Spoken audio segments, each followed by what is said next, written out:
Workers' compensation, for example, is when someone comes into the clinic and while they were on the job, they got hurt. So, for example, maybe they cut their finger off or there's some tendon or vein damage.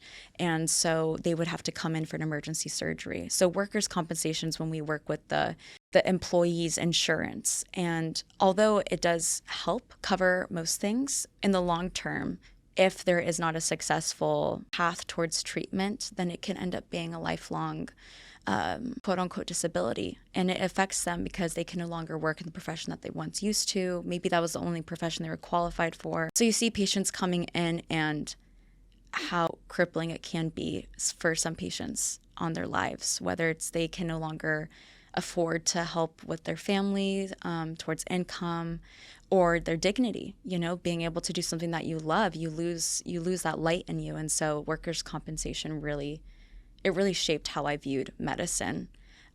It's more than just, I always knew that it was more than just treatment, but in that moment I was like, this is truly, even the smallest thing can really impact someone's self-image, self-worth, self-identity. And yeah, so I was doing that while I was doing the Mexico clinics, and I actually ended up realizing that I wanted to do my MPH then.